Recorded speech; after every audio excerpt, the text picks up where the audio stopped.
Action. Thanks for coming to Gentle Class. My name is Jeff or Harshad. We're going to take a nice leisurely stroll through a gentle practice today, so we have time to explore, to build some components and foundational practices, and also time for a nice resting completion at the end. We all need that. Resting is good. So the classic model, the overarching philosophy, whether we're doing gentle yoga or handstands, is steady pose, full breath, and awareness. So we're going to practice building steady, comfortable poses. Even steady and uncomfortable poses is fine. Sometimes that happens. Some postures are more challenging. There's more sensation. There's an edge to them. That's great. That's an opportunity. We'll be adding the full breath. So the full breath that we're going to start the practice with shortly is really a key to support the practice. It's really the bridge. The bridge to body-mind happens in that full breath. All the neuroscience happens in that full breath. So we want to stress the body sometimes. We want to get to the edge while we breathe that full, deep, long breath. And that gives us a brain map. It actually educates us and mentors us into having a new response to stress. If you can do that on your yoga mat, then my experience has been, then I can use that out in my life. When other stressors occur, we all have those, and you start to recognize, oh, I can breathe. My deep breath, I can relax a little bit, even though whatever's occurring around me, physically, mental, emotionally, or otherwise, might be stressful or perceived as stress. Okay? So steady pose, full breath, and then awareness, which is our ultimate goal, that we are aware of and therefore distinct from everything we're experiencing. We are awareness. Those of you of faith or whatever practices you have, those are different terms. Whether sometimes language is very limited, but that there's something larger going on. How about that? There's something larger going on than me moving my body and breathing and even the thoughts that come and go. So in a way, I want to have my practice make some primary connection for me, whatever your orientation is, that this practice helps bring you to a place of, oh, right, I'm here. This present moment, my breath, my body, these thoughts. Okay? So let's actually start right there. Wherever you're seated or resting or however you are right now, I invite you to let the eyes close. And maybe for a moment, just feel the safety and the comfort of this space. The physical room, but also the space you've created for yourself.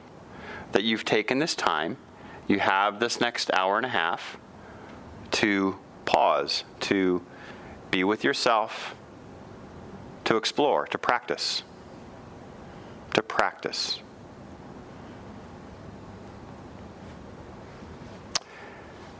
And from the safety of that, take a moment to notice the different layers of the self. You have your physical body. There might be a tight hamstring. There might be your shoulders bothering you, or not. Maybe you feel fantastic in the body. And then there's just the level of energy. We always kind of glimpse that. I'm energized and fired up, or I'm a little slow and sedate today, or somewhere in the middle. So we respect and honor wherever that is. Not needing to change anything right now, simply practicing noticing. And then also noticing the thoughts and ideas and the mind stuff that's going on today.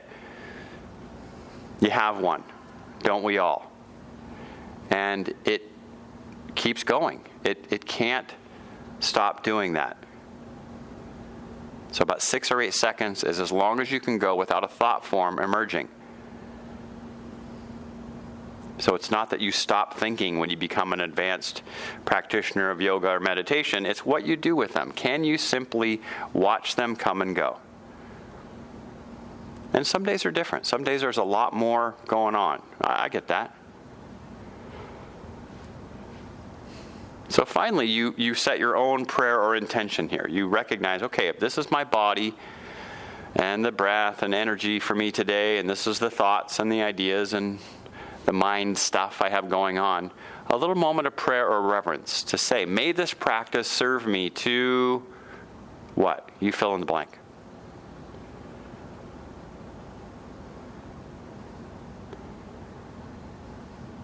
So this practice means something. It's not just checking off went to yoga on your refrigerator list.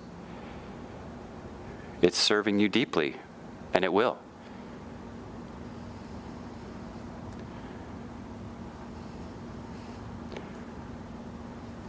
That's an intention. Your intention is very powerful. Awesome. All right, we're in fact all going to come into constructive rest now. So that's a bent knee position, lying on your back.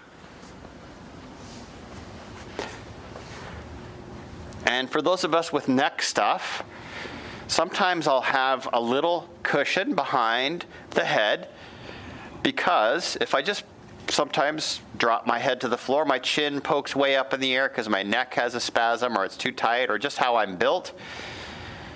So that little bit of support behind the head lets the cervical spine, your neck, rest in neutral.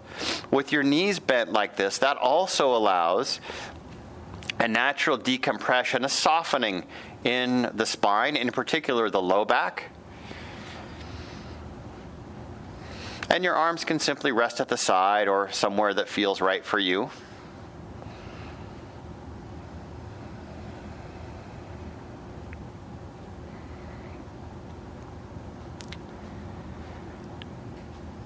Good, and we're going to build the three-part breath right here.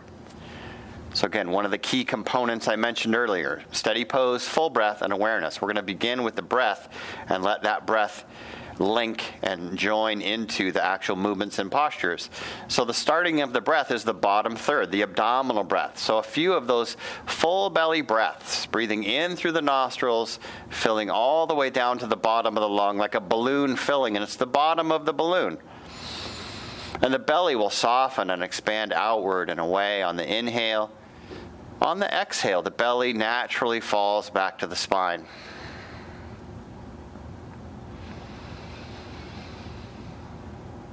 Some people, when you're first developing the breath, or just any given day, sometimes I do this. I'll bring my hand onto my belly, just above the navel, just below the rib cage. And I'll feel the rise and fall of the abdomen.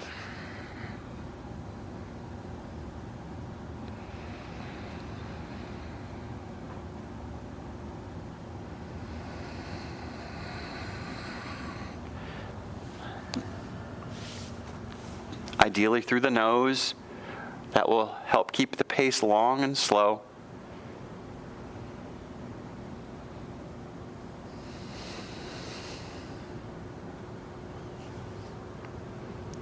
And this is building the three-part breath. So we're going to build the breath that stimulates the vagus nerve, one of the key nerves in the body that creates the rest and relaxation response. And sometimes people will breathe from the top down. It's called the reverse breath. So we want to make sure we're building this bottom part of the breath first. And secondly, for me anyway, this was a key area of the body where I held tension for a long time. My belly would tighten, my emotions and fear and things I would kind of store down in the belly and pelvis. So for me, and maybe for you today, I don't know, sometimes that's a powerful tool to deepen and soften into the breath and let the belly be soft and allow that to be there.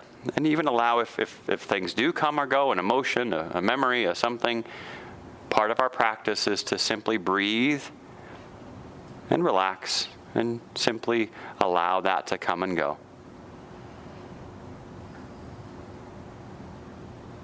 That's a very good sign in your practice eventually that those old held experiences in the body, the neuroscientists in the room would recognize that those are showing themselves. So there's a safety, there's a integrity to the practice that will start to show itself, that eventually the body tries to let go of the things that it's been holding.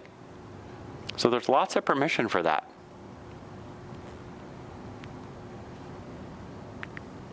Good. So that soft belly fills. Now the middle chest will fill on top of the bottom third, and then the very top of the chest, up under the collarbones, the shoulder blades on the back body, the armpit area. On the exhale, I'm not really worried about the exhale right now. The breath will simply fall out of the body. It's like air out of the balloon. On the inhale, the bottom of the lungs fills, then the middle chest, then the upper chest.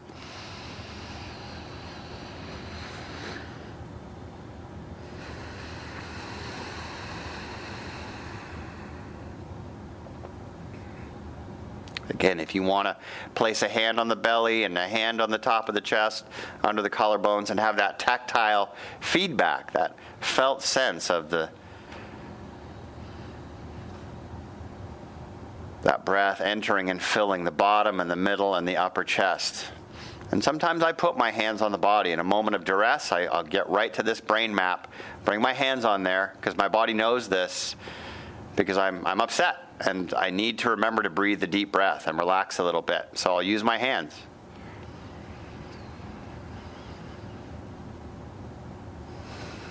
Awesome. All right. Got that 3-part breath going. That's a good start to our practice. And now we're going to do a couple of full exhales here. So this is really interesting. At the end of the exhale, as the breath falls out of the body, at the very end of the exhale, I'm going to invite you to pull the belly into the spine. Squeeze all of the breath out. Sometimes I'll open my mouth and kind of get the last little bit out of there. And then you'll fill on the inhale, bottom, middle, and upper chest. The 3-part breath inhale. On the exhale, this is really an advancing breath practice right here. We're going to squeeze all the breath out. And for some of us, we recognize that that's called residual air, or sometimes the toxins or gases that reside in the bottom of the lungs. You're getting them out right now. And they only are expelled through extreme exercise or full yogic breathing. The athletes would know that. Sometimes when you're really giver in a sport, there's a funky smell. Like you're kind of spent and you're breathing really deep. And there's a moment when you recognize, what is that? That's what this is. And that's really important to get. You can imagine. You don't want that down there in the bottom of the lungs, a heavy gas that's hanging around. If you smoke or you're around smokers or stuff like that, or a toxic environment, be doing this regularly, my suggestion. Awesome. Yeah. Sometimes a yawn will happen or a deeper breath. Good. Finally, allow that control, any control of the breath, to now fall away. Let the body breathe itself for a moment and pause to notice the simple effects from this opening breathing practice.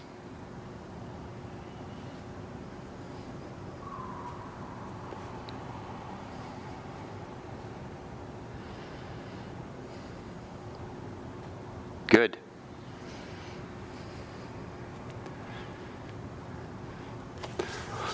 All right, let's do some basic opening movements.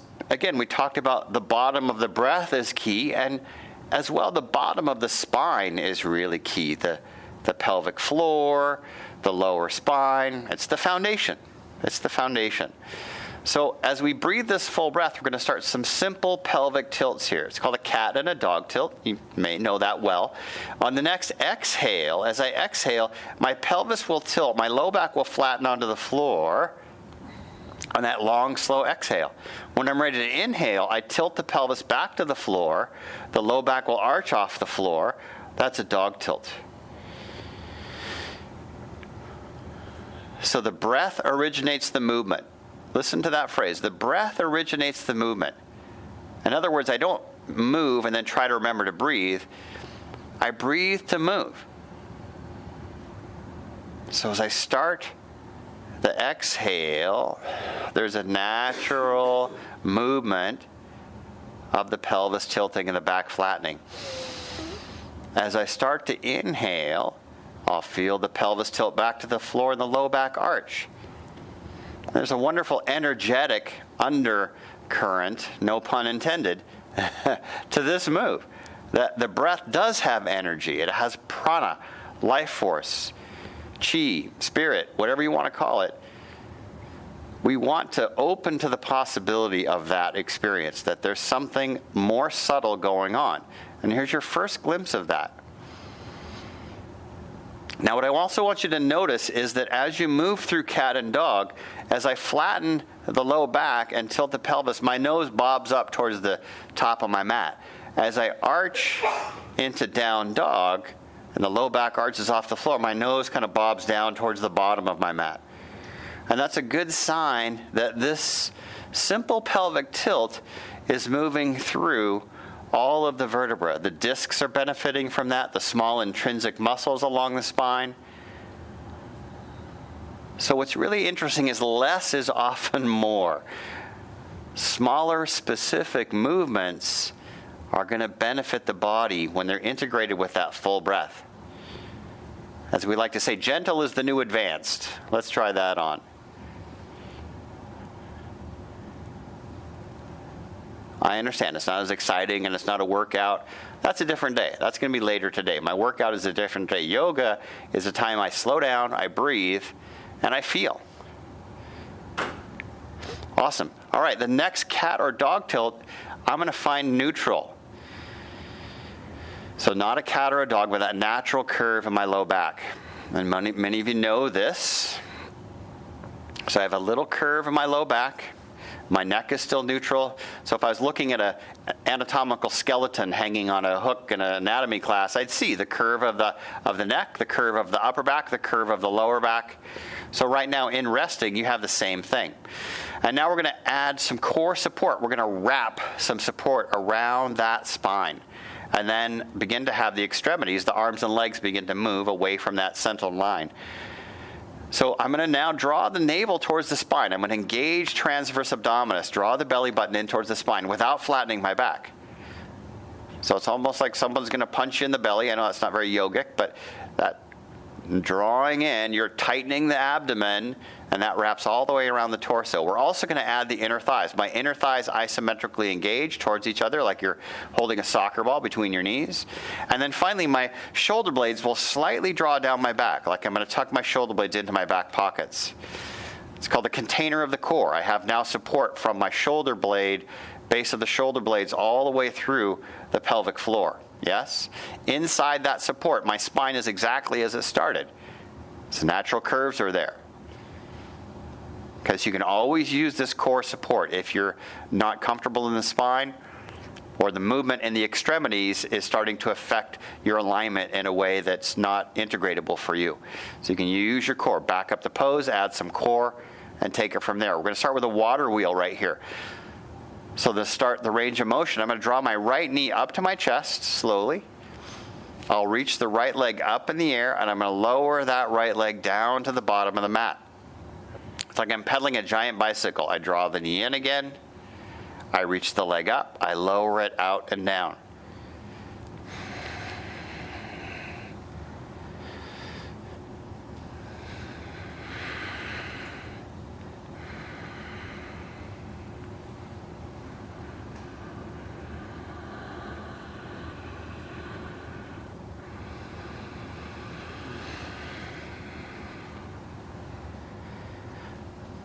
Good.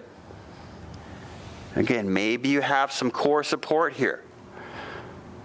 Can you stay neutral? The low back still has its natural curve. The full breath is flowing.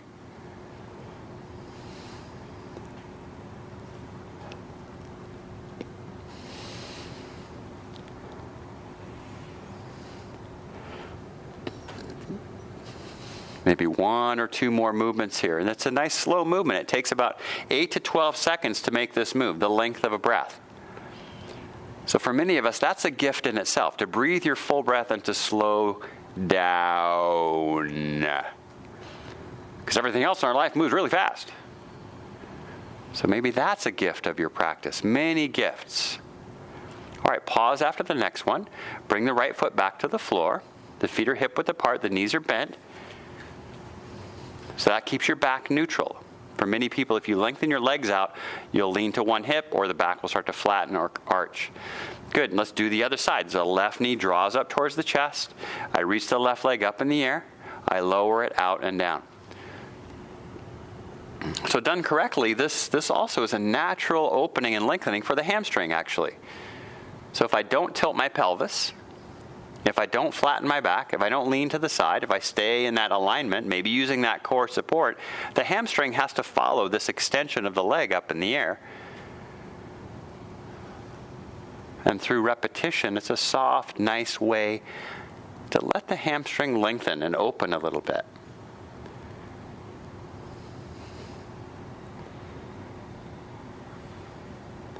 What you might also notice here is this side is different than the other side. That's great noticing. If you're noticing that asymmetry, that means you're present. You're not just on autopilot.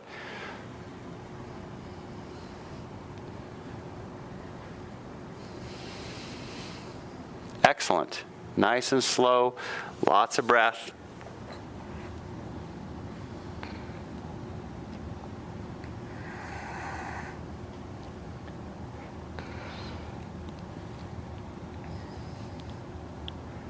Great. Allow that foot to relax and return to the floor. Ha.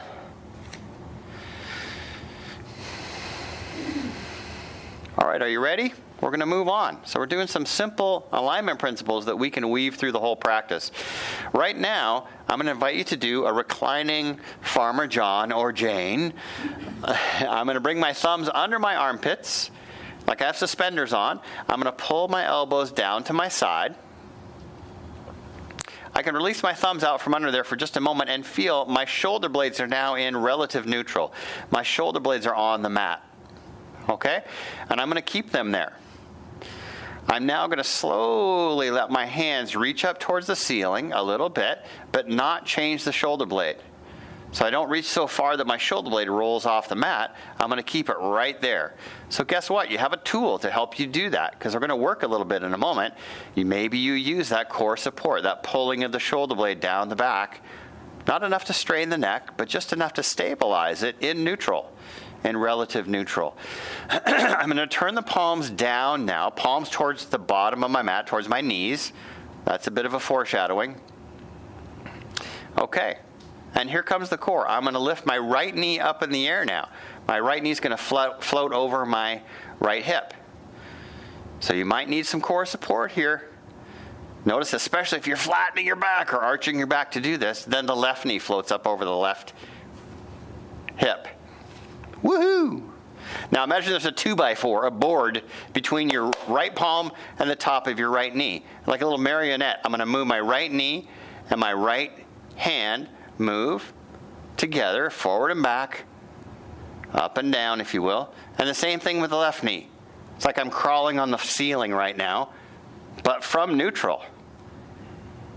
And you're going to be working. And what I invite you to do is do this in relative neutral. You're not changing the low back. You're definitely not rolling the shoulder blades off the floor. If your neck tries to help out, then use the tongue press. Press the tongue to the roof of the mouth, right where the palate turns down to the upper teeth. Are you breathing? Couple more times here. Woohoo! Warming up the core. Excellent. And then softly release one foot to the floor and then the other. Good. Relax your arms back to your side. Maybe rock your head side to side, saying no more of those.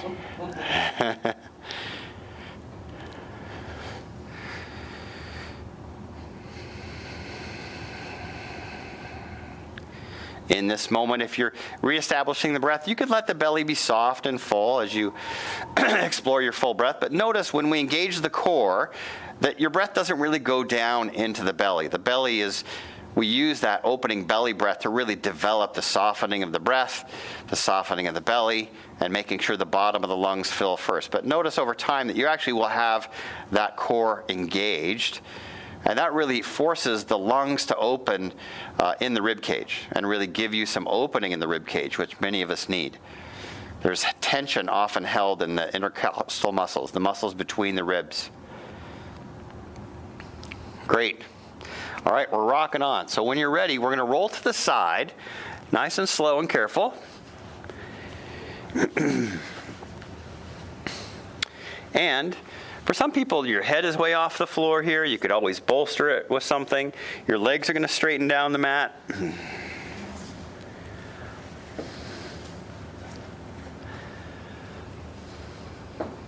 The top hand can rest in front of the chest. Good. Yeah, your bottom hand could rest under your head, could rest there if you want to. So again, we're going to use a little bit of core support here. I'm going to draw the navel in a little bit. I'm going to lift both legs off the floor. Both legs off the floor. I'm now going to point my toes, so my toes look like a giant pencil. My legs look like a giant pencil. I'm going to draw some little circles on the far wall with your toes.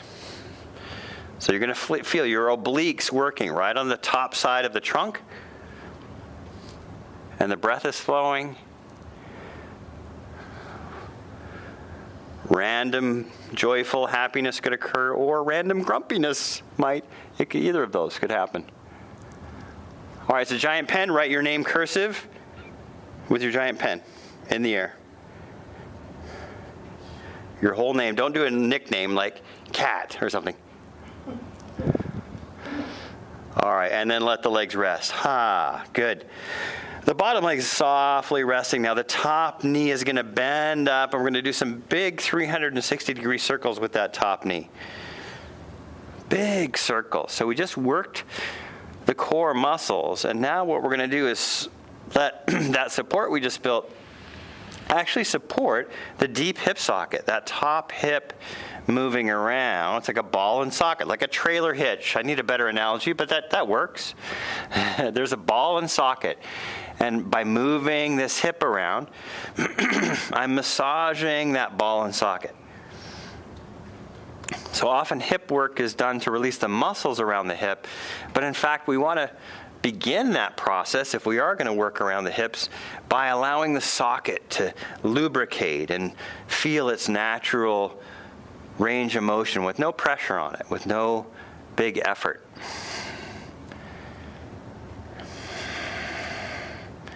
Good. And then let the leg rest.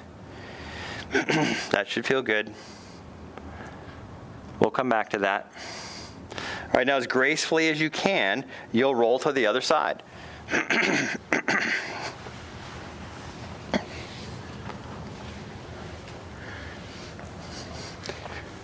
And then get yourself set up here. Again, the legs could be straight, the bottom knee could be slightly bent just for balance purposes. Sometimes the bottom hip just kind of grinds into the floor. If that's the case for you, just how you're built, then support that. You could put something underneath it, a little extra padding, or you could roll a little bit more back onto your bum. Good, the legs lengthen out, the feet are glued together. I lift both legs off the floor. Good. Draw some circles.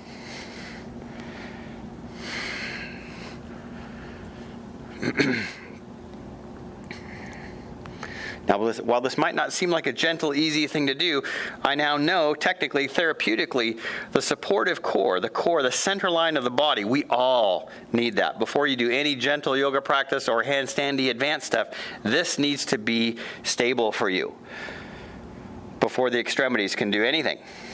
Athletics, gardening, whatever. All right, point the toes, giant pen in the air. Good. Write your favorite high school pal's name, cursive, just to remember them for a moment.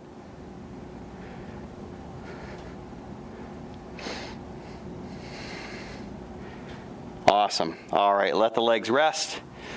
You got a memory out of that too. That's a bonus. Big hip circles now. That top hip does some big 360-degree circles.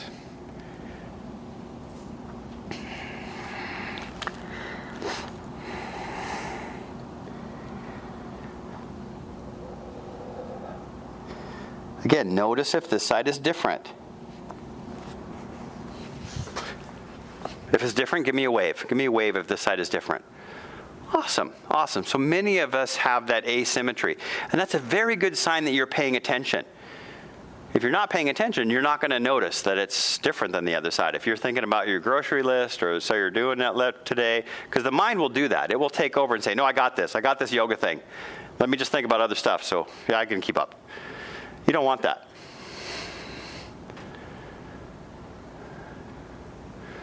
Remember, steady pose, full breath, and awareness. We want the awareness. I want to be aware of the present moment. Good. Pause after that next hip circle. Let the leg rest. Ah.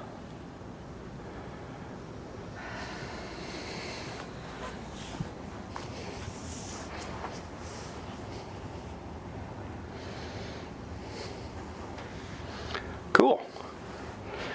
Okay, now the tricky part, we're going to make a transition in a moment into belly down. And you might want to be facing my way when you do that. So if you've noticed, we're kind of warming up some of this by going, it's called around the world. The back body, hamstring, side trunk, inner and outer thigh. And here are the fronts of the thighs now, the front body. So when you first rest on the floor, you might just stack your hands, pausing.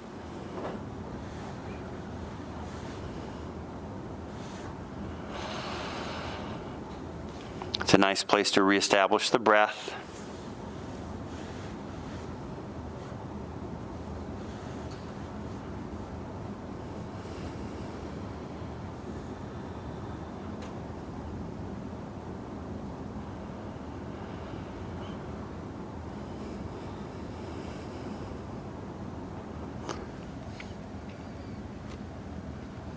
Good. Okay, we're going to reach the hands along the floor in front of us, palms down. Let's do a little fascia, a little connective tissue release here first. So maybe the forehead rests, or the head could turn to the side, whatever works for your neck. What we're going to do is I'm going to walk my right hand like a little spider. The right hand is going to walk away as far as it can, and then it's going to stick on the floor. And then the left hand also walks away as far as it can, and then sticks on the floor. Good, then I'm going to kind of come onto the toes, bring my toes of my right foot on the floor, lift the whole front right leg off the floor. The right hip clears the floor for a moment, and then I'm going to reach long out of that right leg and place it back on the floor. The toenails on the floor, if you will. Good, on the left leg, I kind of ground the toes for a moment. I lift the whole front of the leg off the floor, the whole left front hip, thigh, everything lengthens, then I'll lay it back down. Point the toes. Good, you're on the yoga rack now. You're being lengthened in two directions. You know, what you'll feel through the entire front of the body is the connective tissue. That's not one muscle, it's all of the muscles. They're connected through a webbing that weaves through the whole body. So the best gift that you can give this webbing is your breath, your full breath. So that same full breath you started with, bottom third, middle third, upper third of the lungs, let that breath naturally lengthen that connective tissue. It will lengthen it physically by just the movement of the breath. It's going to subtly impact that connective tissue. Physiologically, that rest and relaxation response is also going to allow that whole structure of the connective tissue to say, there's no threat here. Might be a little uncomfortable, but by breathing the full breath, you're saying, no, everything's okay. Body, you can let go a little bit. And by, you'll feel that letting go. The whole structure of the connective tissue will let go. Again, that's an awesome gift. That one piece right there. Good. Good. All right, finally, in resting, we're now going to rock side to side and walk the elbows under the shoulders. Elbows under the shoulders. It's called Sphinx pose. So there's my shoulder, there's my elbow, shoulder, under the elbow. Great place to breathe your full breath again. And what we're also feeling for is, at this point, if there's a big low back issue, we'd want to know that right now. That's something we'd revise the posture for. And you would know what to do. You would come out, you'd add your core support, navel to spine, scissoring the inner thighs together, isometrically and pulling the shoulder blades down the back. We are, in fact, going to draw the shoulder blades slightly down the back now. Reach out of the crown of the head. So a primary extension of the spine. Used to be called a back bend, but we're extending. I'm reaching long out of the spine. The spine naturally bends backwards. All of the vertebrae are involved in that, not just my low back. Capiche? Good. And now what I finally want you to notice is, in simple awareness, the front of the pelvis, there's those two pointy bones, kind of where your jeans hang. Those two bones, where are they relative to the floor? Do you lean to one side more than the other? That's a great awareness. So see if you can fine-tune that a little bit. And over time, that's maybe where you add some core support, some alignment principles. It's like, it's like a foundation of a building built slightly off-center. We want those equally planted. Awesome. We're going to come all the way back to the floor. Pause for un momento.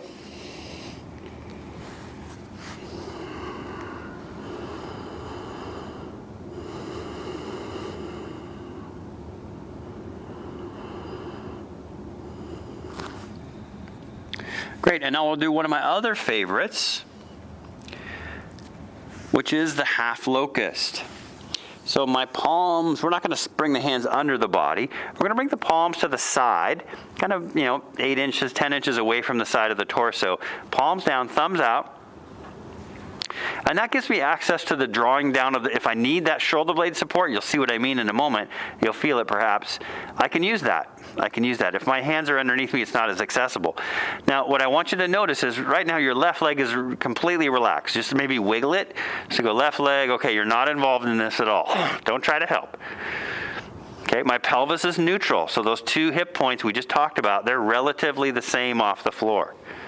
Right? Because what we're going to do is I'm going to point my right toe, straighten my right knee, lift my right leg off the floor a little bit without changing any of that.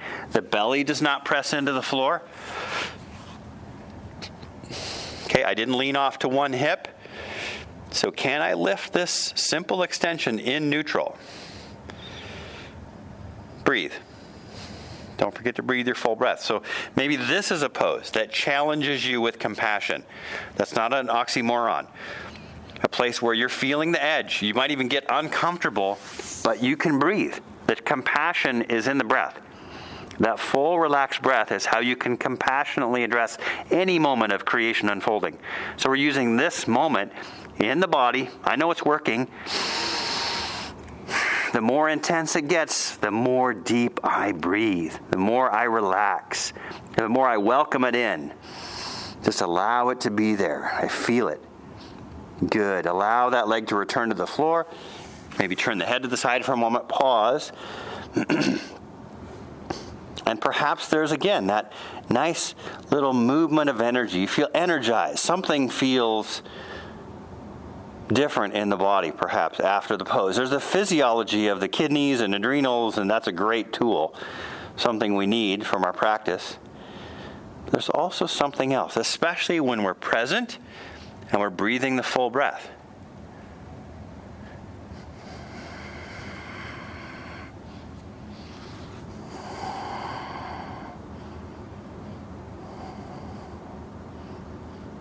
Good. Let's try the other side. Let's steady pose, full breath and awareness. Maybe steady pose, uncomfortable pose, full breath and awareness. Right leg is relaxed. Give it a wiggle. Right leg, thank you. You're not helping at all.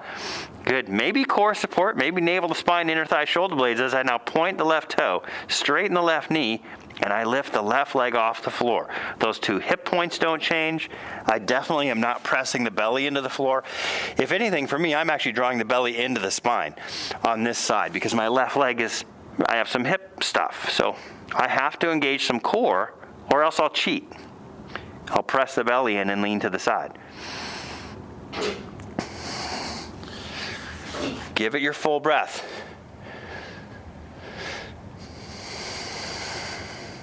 Your steady pose and awareness. You're paying very close attention to what's happening for another 10 seconds. It's a long hold. If you're injured or compromised, then take a break. Otherwise, challenge yourself with compassion. Breathe and feel for 5, 4, 3, 2, 1. Slowly relax the leg, turn the head to the side, pause, and receive the gift of yoga.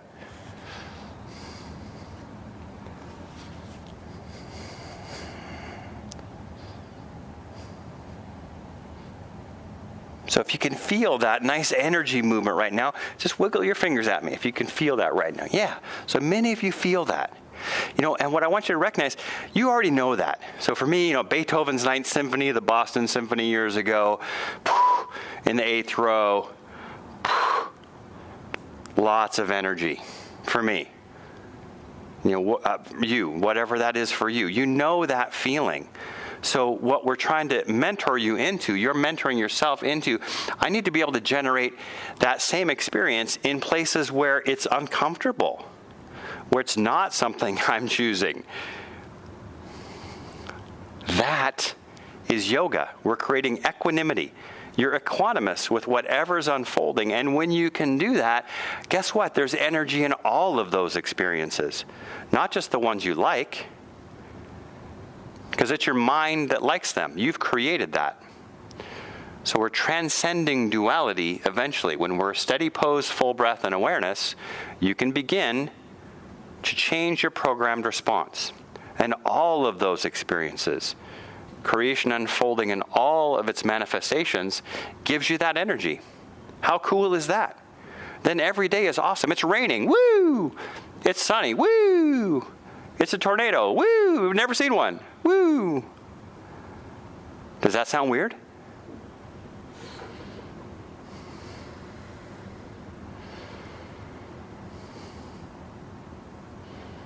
Awesome. So when you're ready, you can allow the hands to place right underneath the shoulders. Allow the hips to lift up and back into child pose so the bum can rest on or near the heels.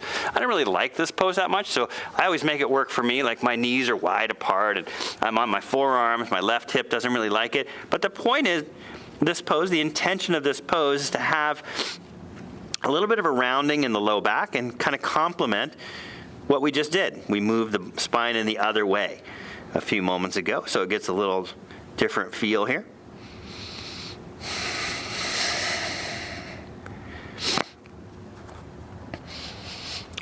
Good, excellent. Good job, brother. That's great. And sisters out there. When you're ready, we're going to come into table, which is resting on the hands and knees. And for many of us, sometimes the wrists are a little grumpy. So kind of new school is to have the hand, I want to say 3 to 5 inches in front of the shoulder position, meaning the wrist is not directly under the shoulder.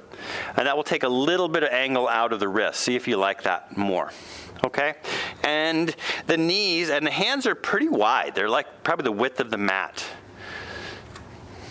So that also allows the shoulder, in case I need to draw the shoulder blade down the back, I've got that. My knees are also a little bit wider. So I have lots of space for my sacrum right in the middle to move through some cat and dog tilt. So on the next exhale, my pelvis is going to tuck under, the belly is going to hollow out, the chest is going to round, and finally the head is going to tuck under. The rounded back cat, I'll inhale into dog. The pelvis tilts the other way. The sits bones lift. The belly will drop. The chest rolls open. The back of the head will move towards the tail behind me. Dog tilt. And then moving with your own breath. So the breath originates the movement into cat. The breath originates the movement into dog.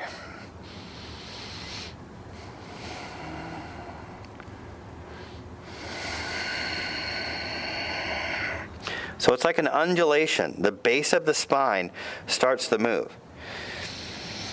So instead of moving the head and the tail at the same time, the head is really the last thing to move. Although what's really neat about this is as you move the tail, the pelvic bowl moves, you'll feel the head is involved. That's that connection. They're all connected through vertebra and connective tissue.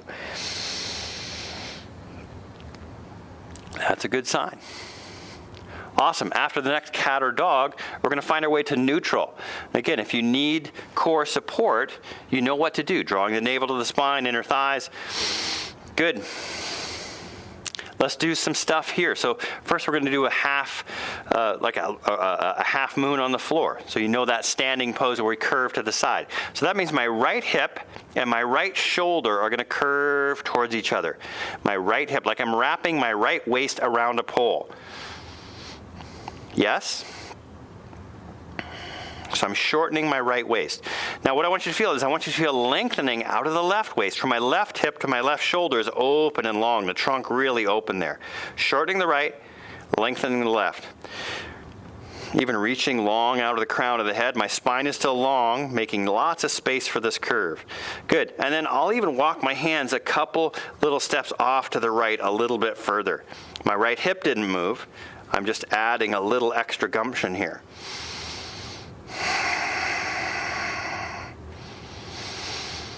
Now to complete this move, I'm going to invite you to breathe really deep into the left lung and actually use the balloon of breath that we created to open and release the tension in the ribs and connective tissue on the left side. Maybe a muscle of the low back just below the ribs called the quadratus lumborum, a low back muscle that gets tight. So really work it. Use the breath. The lung is really powerful. It's a big leathery thing. And so you can use it right here. Good job. All right. Walk your hands back to center. Wag your tail a little bit if you want to. I don't know. I like doing that. And then I'm neutral again. I'm going to curve left. So my left hip and my left shoulder come together. So my left bum is moving left. My left shoulder is moving left. My left waist is shortening, shortening, shortening. I feel it on the right side already. Good. Now I'm going to walk my hands a little bit more to the left.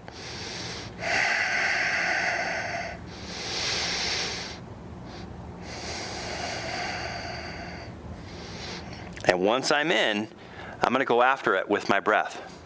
I'm going to breathe my really deep breath and almost pushing the breath, not trying to muscularly curve anymore, but rather go deep into the breath. Use the lungs, expanding to finish off this move.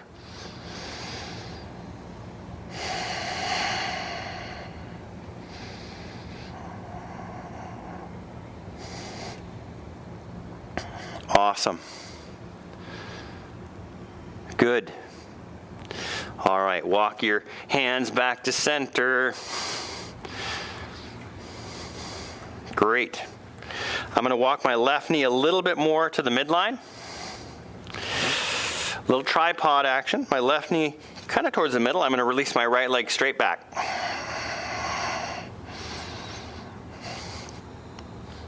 Now feel the core engage here. It has to engage all by itself to lift the weight of that leg off the floor. Your core is working a little bit in the center line of the body, the spine, the structure. You can add more core support if you need to. Here comes a variation of pigeon, Kapotasana. I'm going to draw the right knee down, forward and through now, the right knee through the hands, and my right shin is going to cross over in front of my left thigh. So my right heel is just below my left thigh. And I'm simply going to allow my forearms to release to the floor. Sometimes I'll stack my hands or my fists, put my forehead on my stacked fists. Sometimes a little cushion here. So if your neck doesn't like this, you could use the tongue press to strengthen the neck in neutral as you rest here. Or you could put a little something underneath the head. But the hips are basically square here, meaning once I release to the floor, I'm not rolling off to the right buttocks. My hips are equidistant off the floor. If I touch those two hip points we were referencing earlier, I could feel, yep, they're about the same distance off the floor. Now, I'm not very close to the floor for me.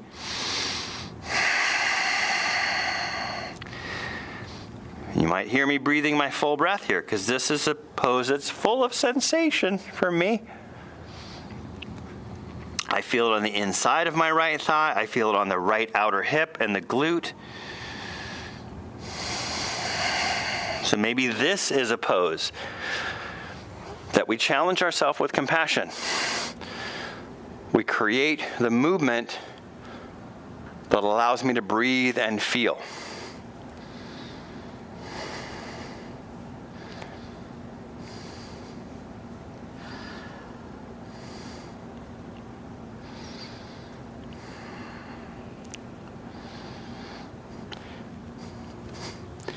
great example. So sometimes this pose, especially on my left leg, doesn't feel great. So I can do this pose in reclining.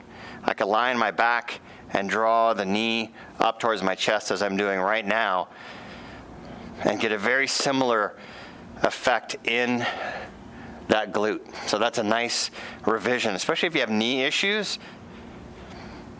Last couple breaths here on this side.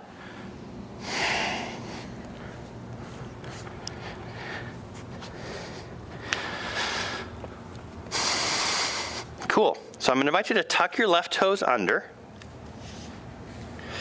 Press the left heel straight back. That will allow you to decompress the right knee. The right foot is going to step back to meet the left. It's a little down dog. Just a little dog. Just a chihuahua or something. Not really worried about getting down dog right. It's just going to nicely integrate what you just did.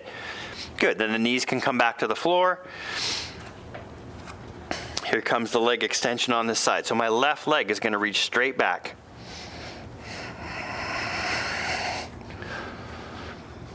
So we're already activating some of the muscles that are going to support this pigeon. Good. Then that left knee is going to draw through the hands. The left heel is going to cross the center line. You can come down onto your forearms again. Let the hips get relatively square, or you can do this again. You could do this on your back. You could lie on your back, draw that left shin up the midline. The left heel would be over the front of the right leg. So that's a nice revision. It's called the relaxed pigeon.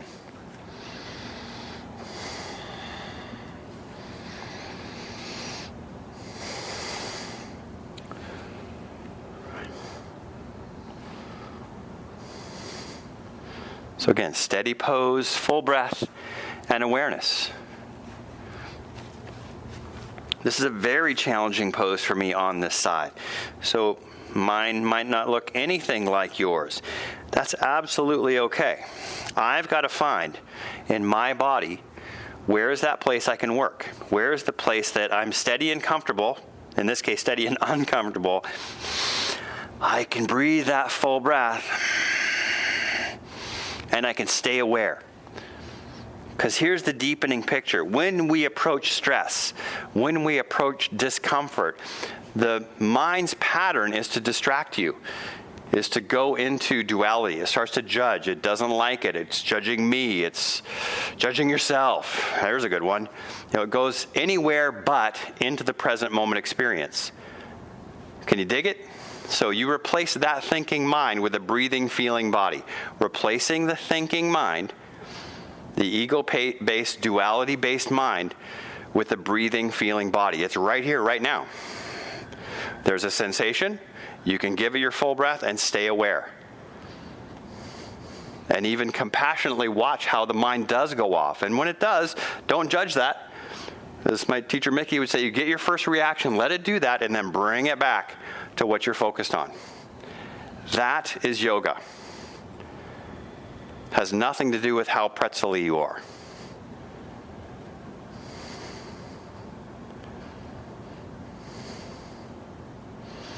Sometimes I'll use a deep breath right here. Sometimes that helps me.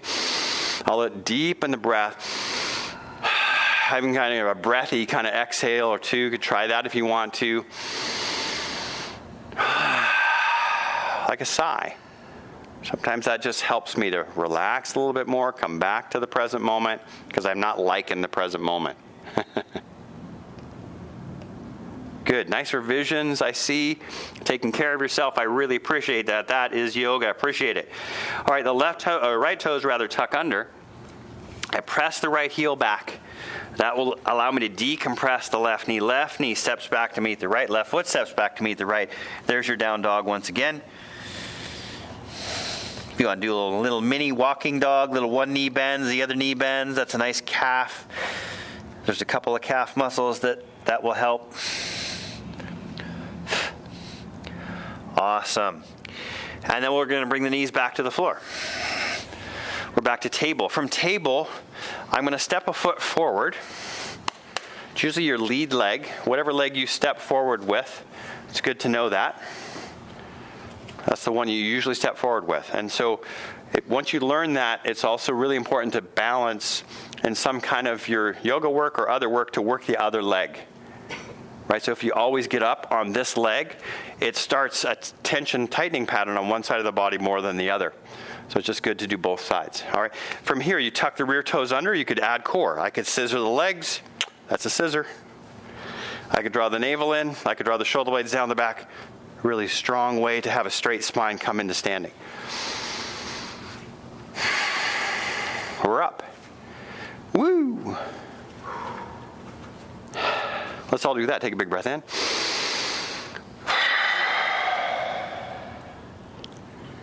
Did you like that? Yeah. Should we do another one?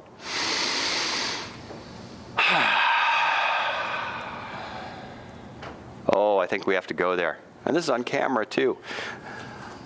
Hand on the belly, just above the navel. Just below where the ribs come together. This is the third chakra, Manipura. It's kind of your power center. And all the Eastern martial arts, they would teach you how to connect with this. Before you learned how to do anything in the hard martial arts, you had to have access to this power center. Right? Yoga really not so different. We want access to that. Okay? So we're going to do a little ha breath here. Let your feet separate a little bit more. We're going to get to the feet. Somebody asked about feet, and that's always a good one to do. We'll ground in a moment, but first we're going to access the breath. So that spot right there, we're going to send out a ha breath from right there. So it looks like this. Ha, ha, ha. Try that. Ha, ha. So the hand goes in. Ha, ha. Good. Pause. Pause for a second. So when that sound comes out of your mouth, your hand is actually, I'm not pressing with my hand. My hand is moving in towards my spine. See that? Ha, ha, ha, ha. All of the advanced breathing. All of that starts, that's a diaphragmatic breath. Also, you're accessing your power center right there. Everybody have that? So that it might be a practice for you. And sometimes that's even a recognized lack of power. Like I'm not grounded. I'm not powerful. I don't stand my ground. I don't say, no, stop. I'm not coming in. I'm not doing that. It comes from there. Not from mental. You use your power. You're still going to speak, but you have access to the power. Do you understand? That could be transformative for some. Okay, so we're going to add a movement to that. Let's get powerful. Does anybody want to get powerful? Do you want your power? Or should we just talk about power? Okay, I'm going to reach my hands overhead. I'm going to pull, as you're getting some fresh energy out here, I'm going to pull it right to that spot with that sound. Looks like this. Ha! Look, my knees bend a little bit. Here we go. Ha! Yeah! Ha! Ha! Ha! Ha! Ha! Come on. Ha! Get in. Ha! Pull it. Ha! Come on. Ha! Right now. Ha! Ha, okay, let's try this. Ha, keep going. Now, ha, it's no, no, no, no, no, no, no, right now. Ha, why not? No, no, how about yes? Yes, yes, yes, yes, yes, yes. Good. Pause, rest your hands at your side. Close your eyes, pause, stand comfortably, and feel. Whatever mental stuff's going on, don't worry about that. Just the mind. Notice the energy right now.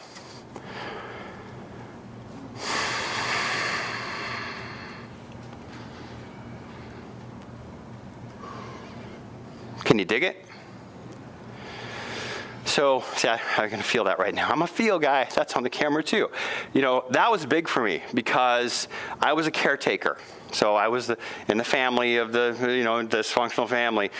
So there was a cord that came from here that went down from that spot and went over and it connected to that other person. And it was give it away, give it away, give it away now. I gave all my power away to that person. I finally cut that cord and I reclaimed that energy. And there's a lot, if you just feel that right now, there's a lot of power I just sent through the room. So my teacher taught me that. And I empower you to reclaim that for yourself. Otherwise, we're mental, and we're trying to control the world and create power through mental construct, through control, through mental control, instead of reclaiming and cutting the cord. Like, that was the best thing I could have done for her. So she reclaimed her own power. Okay? Moving on. So on your feet, I'm going to rock from the ball of the foot to the heel a little bit.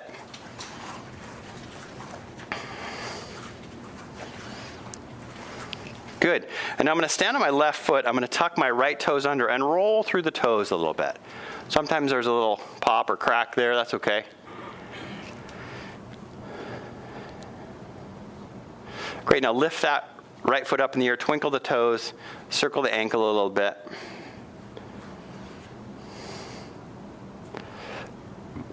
Good. And even take that leg and shake it out to the side. We're still standing on the left leg. It's exciting, isn't it? You ready? There's a little gift right here. It's coming. Keep shaking it. Shake it, like really shake it. Shake it. Woo! Good. And now put the right leg back on the floor. Feel your right leg relative to your left leg. So this is another truth right here. The left leg has muscle energy. The right leg has organic energy. So again, a balanced practice is going to create both. We need will. I need to learn how to use my left leg, ground, lengthen, plant.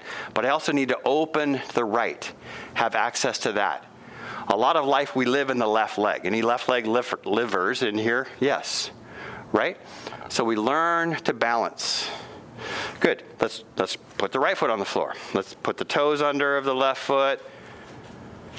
So again, there are many experiential truths that are happening through the practice. Good. Lift the toe, lift the foot, twinkle the toes, circle the ankle a little bit. Oh, I got some cracking. I think we were doing that together. Let's all try to crack in unison. No, sorry. Good. Now shake that leg out. It's called bees on the pant leg. You got to get them off. Shake some more. Good. Shake it some more. And then put that leg back on the floor and just feel the two sides. No judgment. Just like, wow, okay, yeah, that's muscle energy in the right.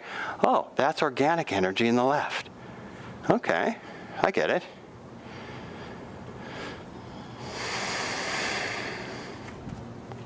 Good. Now let's just finish out with some circles here. The feet step a little bit wider. And it's like a very slow motion hula hoop. It's almost like a cat tilt. Like a cat tilt forward, a dog tilt back, and a hip curving out to the side like we did in the little curving on the floor, right? So you just put those 4 moves together. Cat, out to the side, dog, out to the other side, cat, and then I just meld those together.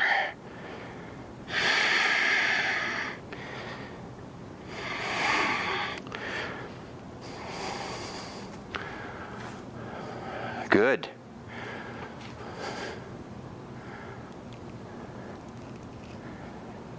Maybe a few in the opposite direction.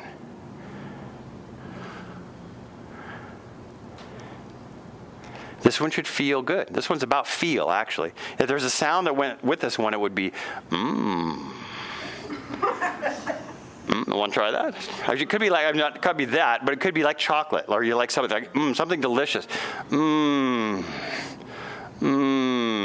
I know it seems weird. That's all right. You'll get over it. You deserve to have in your life. Oh, I got closer to the camera. You deserve to have There's got to be some in your life. What is that ness? Okay, good for you. Pause and dig it. Awesome. Now we're going to put the bottom part on this, the 3 parts, the lower 3 energy centers. I'm just going to dig at the floor a little bit. If you have a dog or a cat, you know this one. They do that in the yard. They're flinging some grass. You got to fling some grass. Come on, let's do some grass flinging. Your head kind of gets going a little bit. Nobody cares what it looks like. I'm the only one being filmed. There we go. That's what I'm talking about. Good. And then pause and feel your feet. Super powerful. Feel your feet. Awesome. All right. At the top of your mat, or just facing my way, we're going to build mountains. So remember what we did on the floor earlier. We checked the hips. There was neutral. So I have that natural curve in my back. Okay. I'm going to build a little Farmer John here. My thumbs come underneath my armpits. My elbows come to my side. Right. But I didn't just poke out my ribs. I'm nice and neutral. Shoulder blades are neutral. I'm going to add my hands right up the middle. So I'm doing this in such a way, maybe the elbows are bent a lot so that I don't change the shoulder blade. It's not shoulder blades up to the ears. It's a neutral mountain. Excuse me. And then breathe. Breathe your full breath right here. So this move could be another one of those challenge yourself with compassion. Maybe this position starts to build an edge, a discomfort. So watch the mind come on. Maybe already, like, oh, I don't really like this. There's something. He's not my favorite teacher, something. It just does that. And replace that thinking mind, because it's the same mind that does that with someone taking your parking spot and the guy at the office and Aunt Sally. Replace that with what's actually happening. There's a sensation in the shoulder. If it was pain-ripping muscle tissue, you would stop. Can you be present with discomfort? The eyes closed, there's nothing to see. Awesome. You ready? Woo, good. Let your right arm descend down to your side. Right arm descends. Right arm, just jangle it out when it gets there. Let it hang there. Good. All right, here's the whole path right here. Some of you know this one. I prefer how my right arm and right shoulder feel. How about you? Not so much the left. That is your whole path. The Buddha said the cause of all suffering is preference. I prefer how my right arm feels. How about you? I do that with everything. How about you? I have duality. I have preference. So you begin to transcend that, and you simply breathe and feel. Oh, I just have sensation. There it is. Let's switch arms. The left arm lifts. The right arm goes down. And very quickly, that same experience will show up. So then my invitation on this side is to breathe deeper. Feel even more fully. And relax. Relax into the experience. Relax into having an experience. And you're doing yoga. Good for you. All right, let's allow the left hand to come to the left hip. Good. I'm going to slide the right hip out to the side now. In that nice flat plane. I'm sliding off to the side. My right shoulder did not go up to my ear. Good. I'm going to ground that right foot. I'm going to lengthen out of that whole right side. That doesn't mean my shoulder goes further.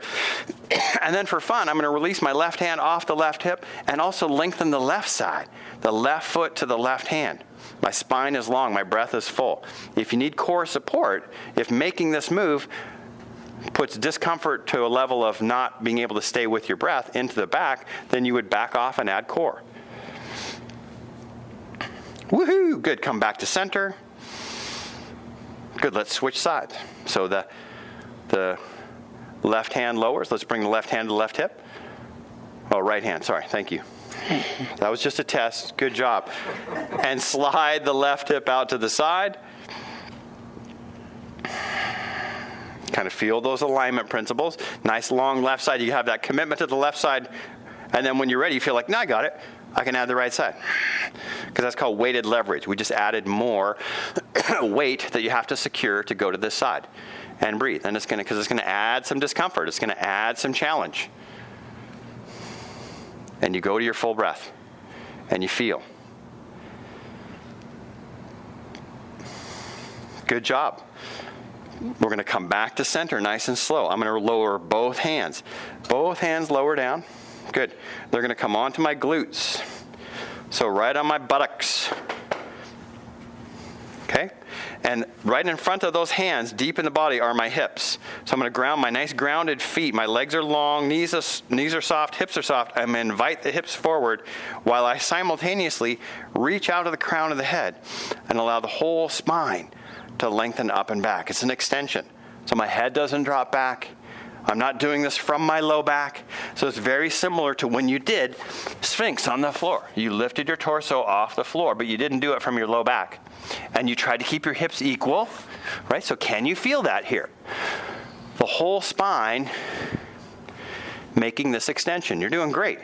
Looks really good. Let your neck be neutral. Your neck is still in the same position it started in. Excellent. Good. All right. You draw yourself, maybe add some core, pull the navel in to help you come back to upright. I'm now going to slide my hands around to the front of those hips. So I'm using this new thing. I don't know what this is. I need a name for that. My hip bones, the pubic ridge, right in the middle of that is where my hip is, deep in the body. I'm going to press into that spot. My butt starts to get big, and I let it happen. My spine is really long. I press the hips way back, way back, way back. My knees are bent. I might start to tilt onto the heels. My toes might launch way back into a big, big buttocks, waggling my buttocks maybe. Sorry, that's just me. And then I'm going to bring my hands onto my thighs. Good. And now I'm going to do a supported forward bend, because we need to learn how to bend forward, but from support. So you might add core as you now walk your hands down your thighs, maybe over your knees, slowly, just like your child pose earlier. You needed to know how to do that. Your back starts to round. But you've got your tools. If you feel it go into your back and come out of the hips and the buttocks, then you need to back up and you need to add some core.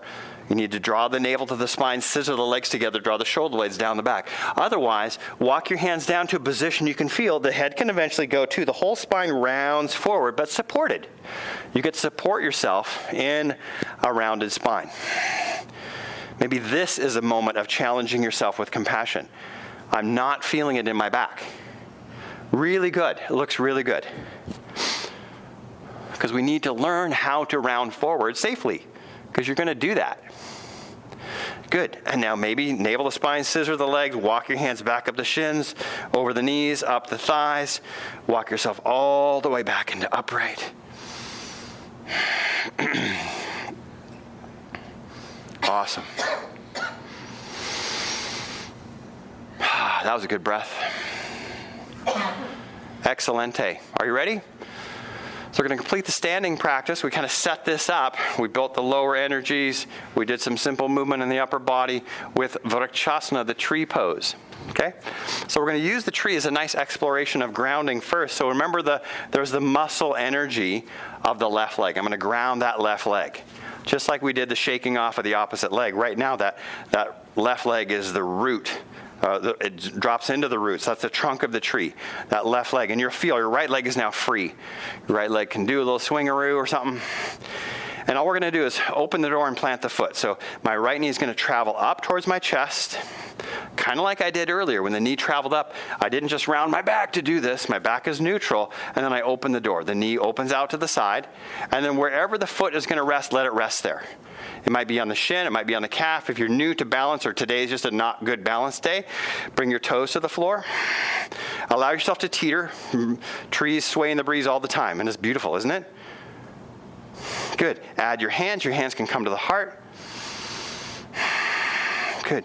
And then open into your branches. Add your branches.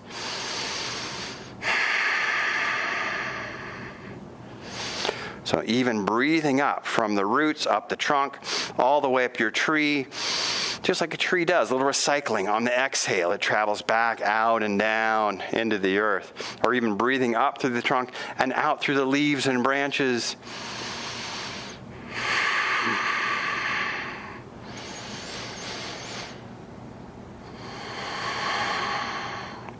Maybe pick a focus spot that'll help you balance.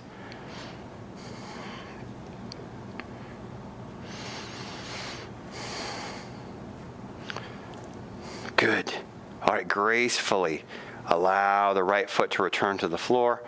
Allow your branches to descend. Pause and feel. Even linking together how you feel with why you came. Link together your felt experience with your reason for practicing today.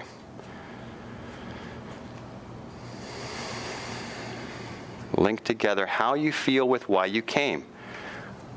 And that creates the natural samvega, the hunger for practice. Your practice is then organic. You are called to practice rather than a should from the mind. Okay, the right foot's going to ground. Ground, just imagine, use your visualization like roots, like a fast forward film where the roots grow all underneath this floor and under the building into the earth. And then that leg is planted. Knee is soft, hip is soft. They're not locked. And then bend the left knee up. Kind of try out the hip in this plane, and then you open it out to the side. So it goes up, it moves out, and then just wherever the knee bends, I'll plant the foot there. Instead of grabbing my foot and putting it into my knee and some musculature, I'm just going to let it rest wherever it likes. I'll pick a focus spot that'll help me balance. I'll add the hands at the heart. It's almost like the commitment to the tree, and then I deepen into my expression. So the hands could rest at the heart.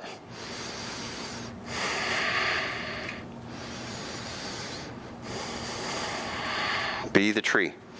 Breathe with the tree. Trees are breathing out there across the planet. You just add yourself to that.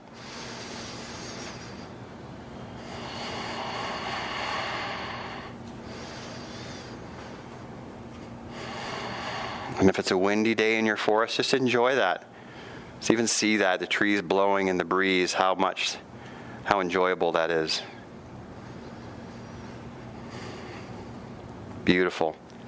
And then when you're ready, gather it together, the power of this tree. The hands can maybe rest at the heart once again to pause, to receive.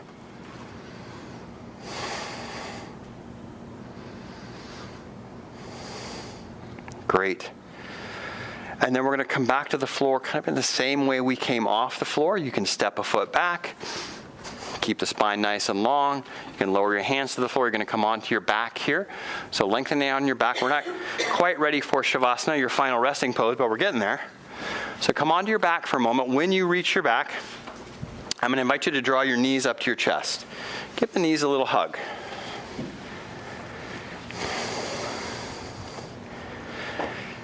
Even rocking a little bit side to side here. Good, and we're going to do a surrendered knee down twist here. So the knees can just float wherever they are. So for me, it does not very far. I don't have a lot of hip mobility. That's okay. My arms will go out to the side. And then I'm going to allow both knees to drop off to the right. Both knees drop off to the right. And I just let them hang out there. My left leg is way off the right leg, and there's still some muscles holding on. I might turn my head a little bit to the left. I come right back to that full breath. So here's a steady pose, full breath and awareness. I've created the pose. Now I go deeply into the breath and awareness. I can feel a few muscle fibers, quite a few, still holding on. And if I breathe that breath and I pay attention, by and by, such a gift in that awareness, I'll notice there's a little bit of a letting go, a millimeter or two of the leg, left leg releasing, or the back softening a little bit more. Such a great mentoring for your body that your full breath and your awareness in a form of surrender deepens the pose. Not my will, not me grabbing my leg or pushing my body further. We all know that willful thing way too well. So practicing surrender. Practicing letting go. Maybe try that big breath here. Just a surrender breath. Just a nice sigh.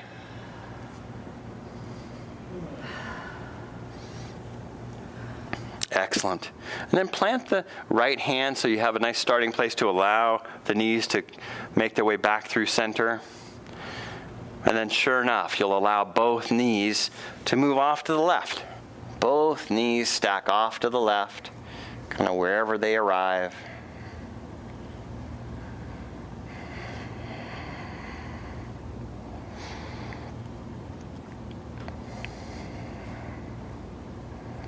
Maybe the gaze is softly off to the right. This side might be different than the other side. Just honoring with great reverence, just appreciating this time of awareness, of noticing, of not being in the normal patterns of the mind.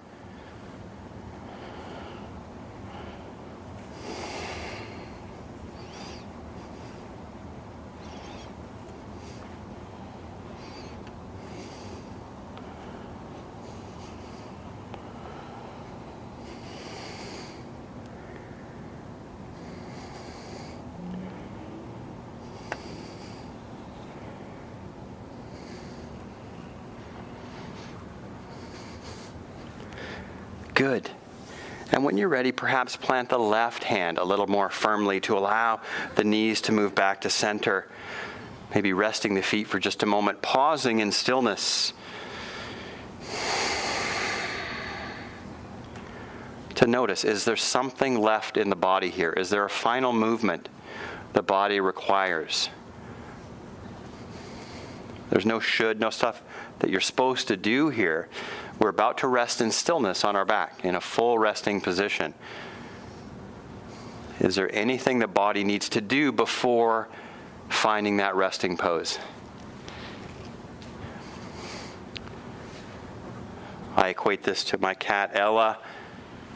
It's a perfect example that when she finds a safe, comfortable place to rest in the house, she gets ready, a couple little movements on the spot, a couple final body movements, and then that letting go, that resting. So as Mary Oliver said in her poem, Wild Geese, let the soft animal of your body love what it loves. Let the soft animal of your body love what it loves here.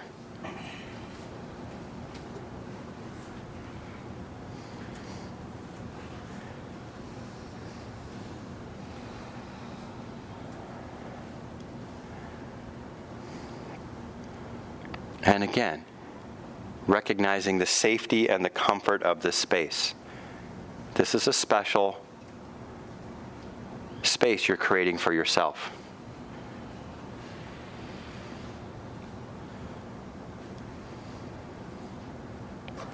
So once you move into stillness, you make those final little adjustments, the little movement, that final little wiggle, adjustment of the clothing or a support item or a blanket.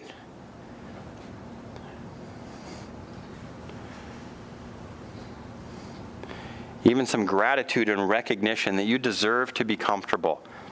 I'm going to say that again. You deserve to be comfortable.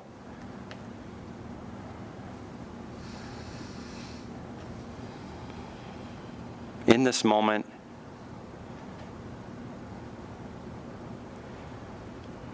creating comfort and ease and rest.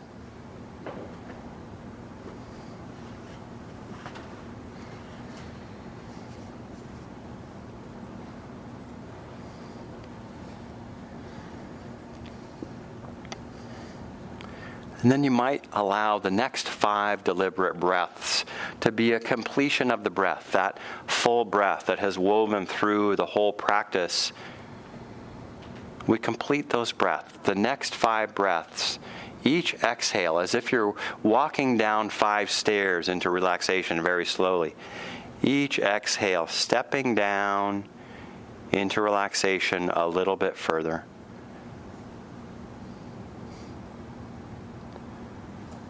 Stepping down, step by step, into relaxation.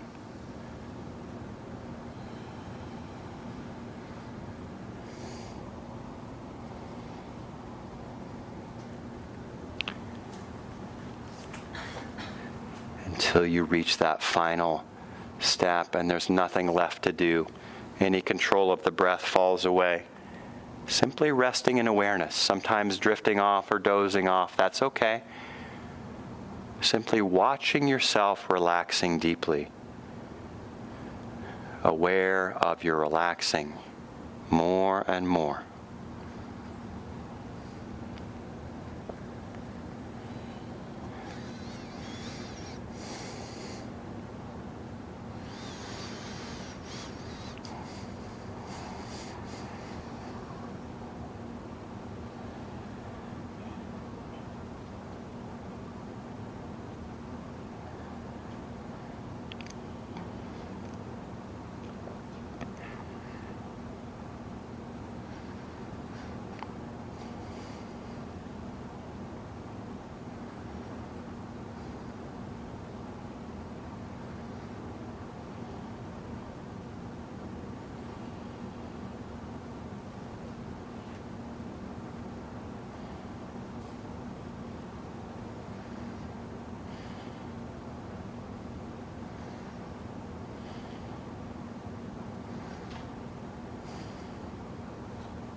Good, and as you hear my voice, I invite you to continue to rest in stillness. We're going to complete our practice in this resting position. And in this moment, I invite you to revisit your prayer or intention, that connection to something perhaps beyond yourself, that this practice serves you in some way. That connection, that intention.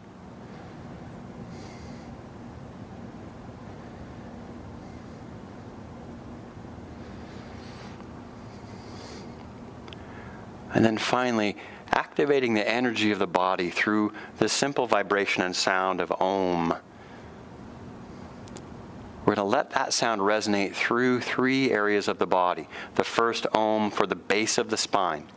The second one for the heart center. The third one for the third eye point between the eyebrows. And then we'll reground by bringing it back to the base of the spine. Inhaling the next breath.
Shanti, Shanti, Shanti.